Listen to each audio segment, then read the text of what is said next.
Hey guys. Okay, so today is such an exciting day. It's Varnish Day for my latest commission, which is a painting that I did for an author who is writing a book about Joseph. And there's nothing more satisfying than watching a really good varnish video. So if you want to hang for something a little slow and watch the process transform a painting from dull to vibrant and alive, you're going to see the magic of varnish. And today we're using Gamvar Gloss. So let's go.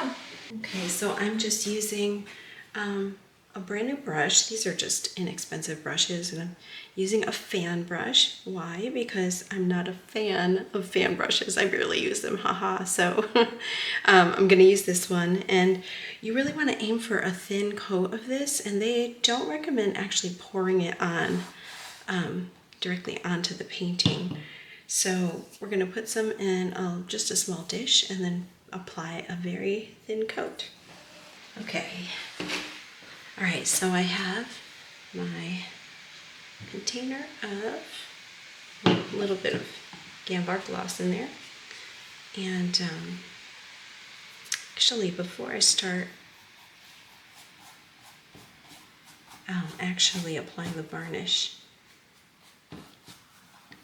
I'll take my brush and just give it a good little dust off, because sometimes you get like lint or little fibers on there.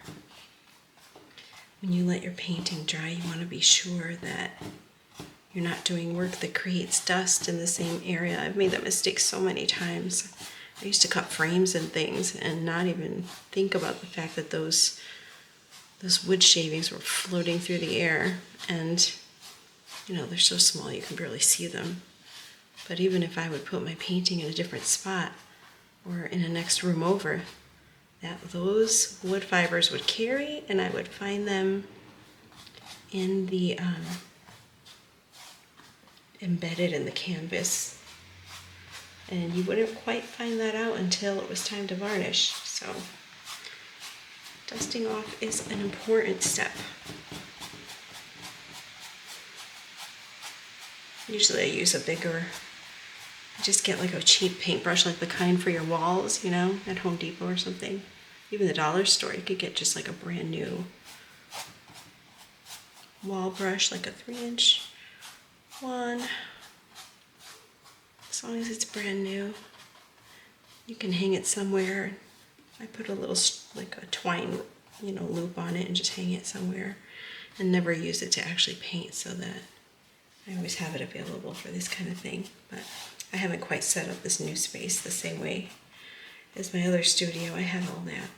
This is a little smaller, so I don't quite have everything I did before, but it's okay.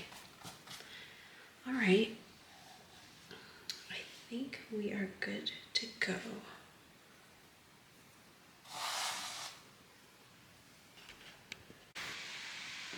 Okay, let's see what happens.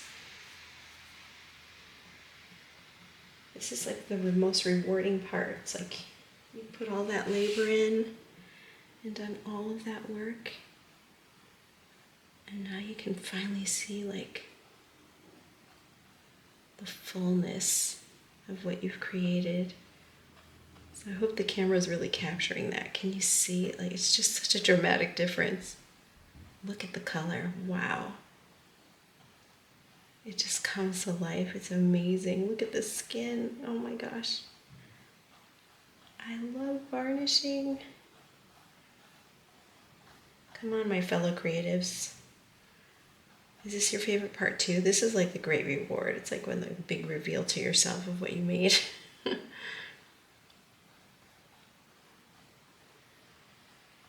at that. Oh my goodness.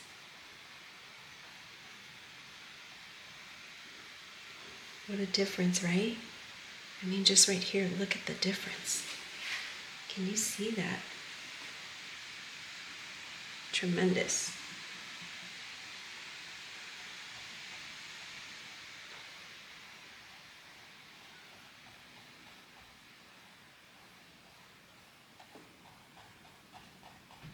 I'm only applying a thin layer, but also making sure that I'm covering every spot that I'm going through, especially since this brush tends to clump up like that. But when I look at it from an angle, I can tell, you know, where the coverage is, so it's looking good.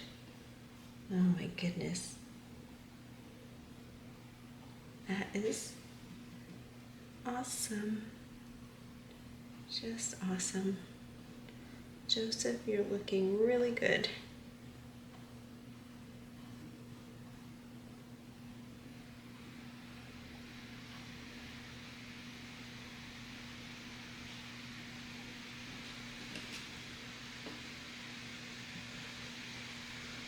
And his arms. So yeah, like I was saying, when you use, if you use a lot of raw umbers and some of these colors like ultramarine blue, you know, some certain formulas of colors just tend to dry faster than others, and I'm a big fan of raw umber, and also somewhat of a fan of ultramarine blue. So this painting has a lot of both, so it was definitely, not only do they dry quickly, but they tend to look, they dry out kind of with a milky finish. So if that ever happens to you and you're like, why does my painting look so strangely dull? I was asking myself the same thing many times. So having been through this a few times, I remember, yeah, that's why it gets so dull. So it's interesting because you wonder if you've done a good job or if you've kind of overworked the painting, or maybe, you know, brushed over your different areas too much. If you like to blend a lot, maybe you were over blending it and you kind of broke down the paint because you were over blending. There's so many things that can happen that can result in, you know, dulling your vibrancy and causing the paint to kind of lose its intensity. So yeah, but when using those colors, it's probably just the fact that you're using those colors. And when you varnish, you're going to get all that life back and see exactly what you intended. I think it takes some skill to do that, actually. So, you know, you're kind of painting without completely seeing your result. You should pat yourself on the back if you can do that, because it's not easy. You kind of have to trust what you were creating is going to turn out the way you're hoping, you know, because you can't quite see it until the end for what it really is. But yeah, this is working really, really well. There's so much care that goes into this process, right? There's just so much heart that goes into a commission. Not even trying to capture what your client is envisioning and putting in all that extra love and attention into trying to express the heart of it.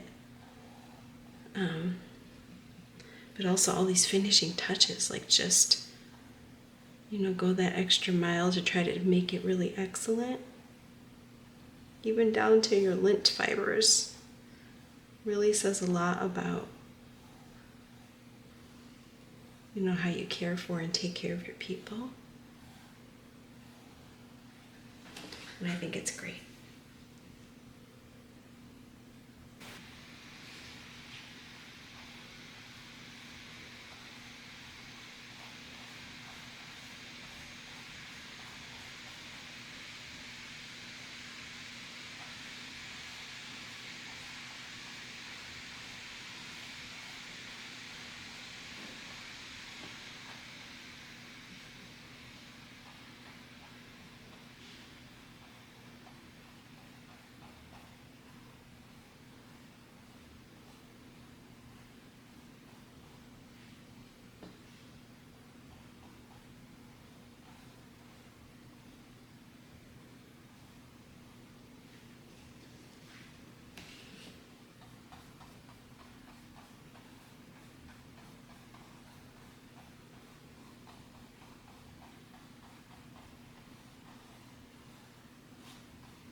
Using Gamvar allows you to finish your painting before it's probably completely cured, because it actually takes almost like 6 months to a year to get your paints on your painting, an oil painting that is, completely cured all the way through, and use a more traditional varnish. That's the right way to do that, especially if you're somebody who paints with thick layers. I'm not one of those people. But either way, when you use oil paints, before you do a final coat, you're supposed to let them cure all the way through. And thank goodness for some of these innovations that we have, because Gamvar allows your painting to continue breathing. It doesn't seal it up the way some of the traditional varnishes do. And so it's able to still breathe through the coating and continue to dry all the way through the layers to be completely dried and cured throughout, so that you don't have like any issues with cracking, basically a compromised base there that could cause a lot of heartache if you put a lot of work into a commission and affect your relationship with your client over time when they say that there's, you want to avoid those mishaps, of course.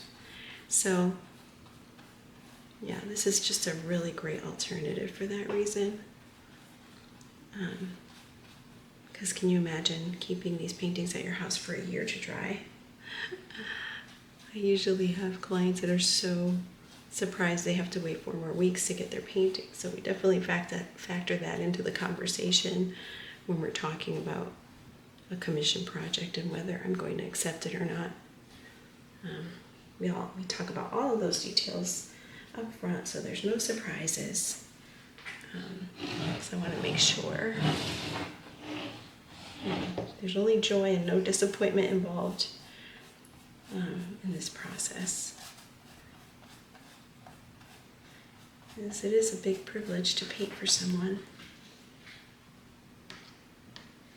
All right, looks pretty complete.